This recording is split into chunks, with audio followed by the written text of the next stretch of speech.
Hello everyone. Today's case is with respect to the right to property, and the name of this case is Shankari Prasad versus the Union of India.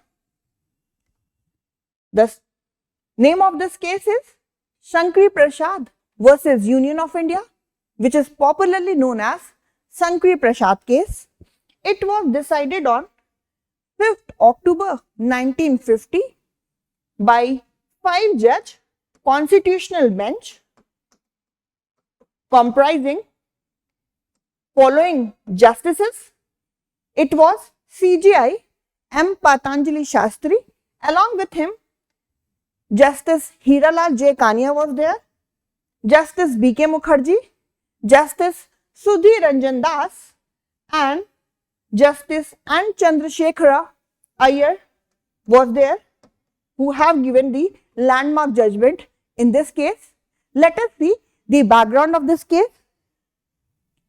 After the independence, in order to achieve social and economic justice, various land reforms was done and various laws were enacted in order to abolish Jamindari system in India. But many Jamindars have criticized and even they have approached the court on the ground that their right to property is being violated by such kind of abolition act or laws. So, in order to uphold the social reform, a constitution made, the first amendment was done, that is the first constitutional amendment of 1951, which was in issue in this case. So, there was one person, Shankari Prasad. He was the Jamindar and he has approached the Supreme Court of India claiming that his right to property, which was at that time was the fundamental right under Article 19 Clause 1 Subclause F, was violated. And as I told you, the first constitutional amendment was made to the constitution in the year 1951 to uphold those social reforms, and by which Article 31A and 31B was inserted in the constitution to uphold those social and land reforms. Moreover, there was one schedule, which was the 9th schedule, was put in the constitution. If something is put in the 9th schedule, that cannot be challenged on the ground that it has violated the fundamental right.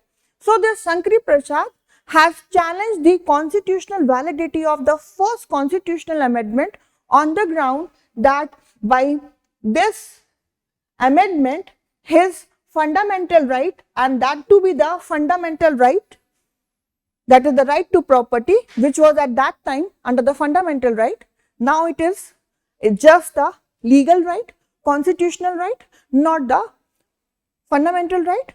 So, at that time right to property was the fundamental right. So, Shankari Prasad have claimed that this constitutional amendment, that is the first constitutional amendment, was unconstitutional because it violates his fundamental right.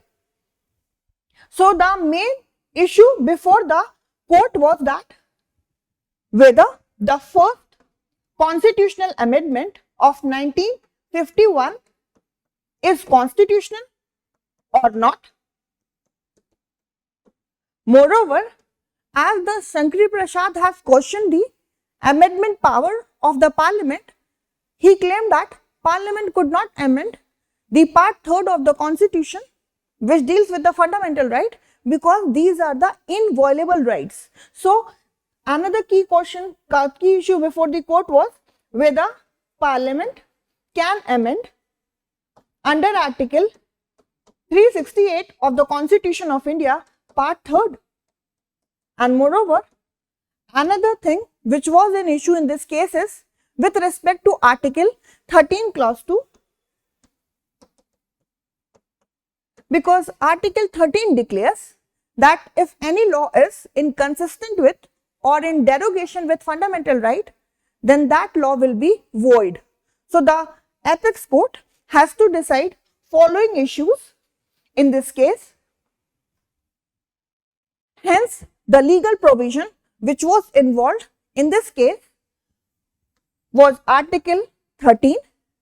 Article 13 deals with the provision that if there is any law and if that law is in derogation or if that law is inconsistent with the part 3rd of the Constitution, then that law will be void as per the provision of Article 13.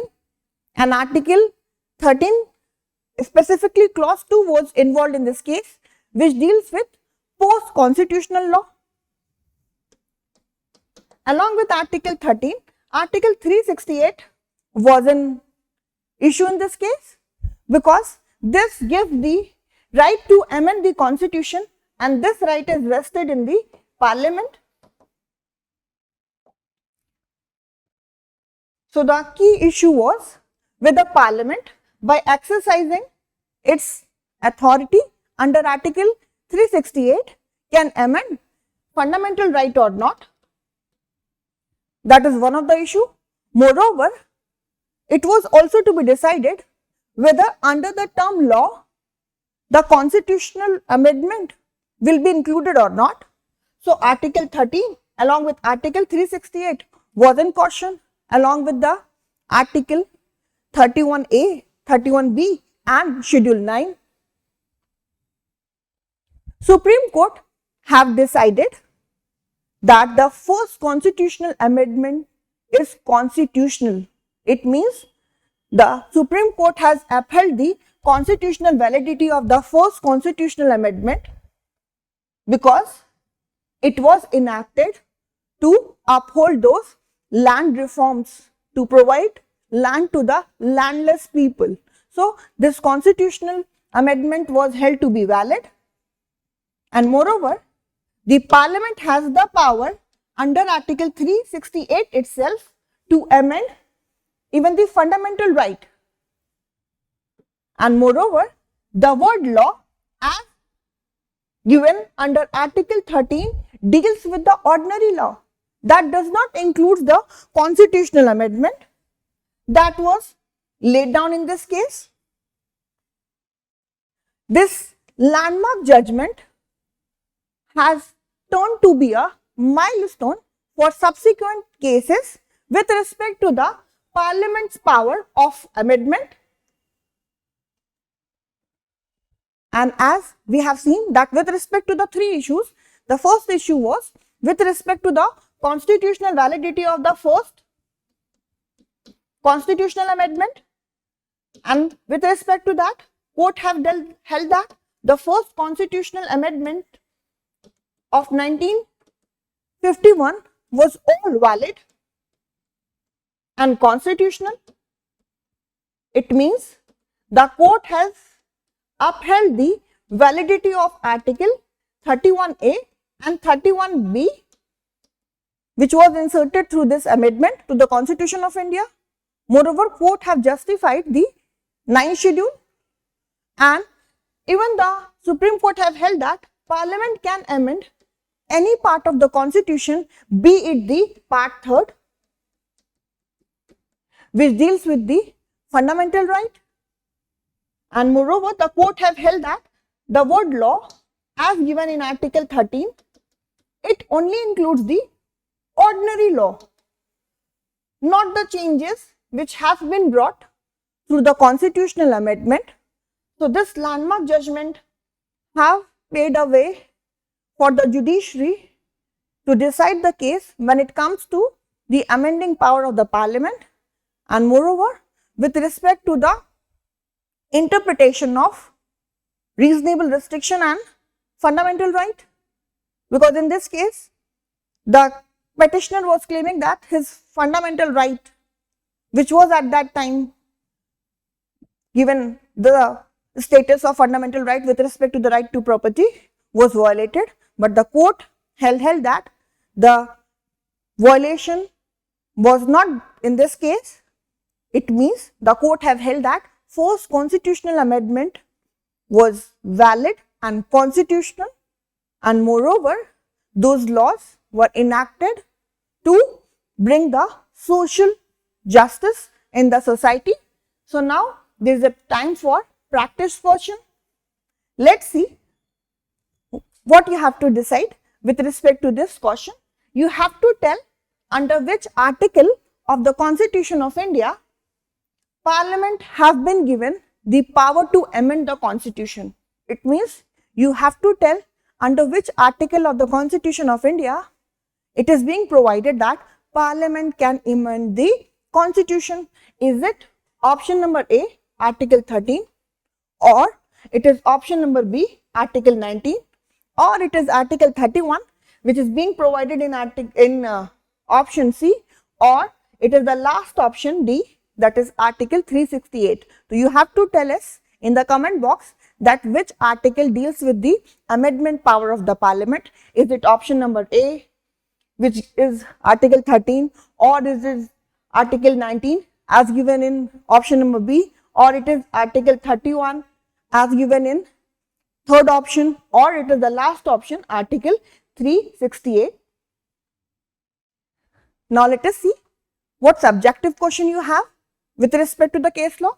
You have to tell what are the implications of the Shankari Prasad case on the Parliament power to amend the Constitution. It means you have to tell that what court have decided with respect to the amendment power which vested in the Parliament through this case, and along with that you have to tell that how this case has influenced the judiciary's interpretation when it comes to the constitutional amendments and fundamental right. It means you have to tell how this case has influenced the interpretation of the judiciary when it comes to the constitutional amendment and fundamental rights. Do write it. Thank you.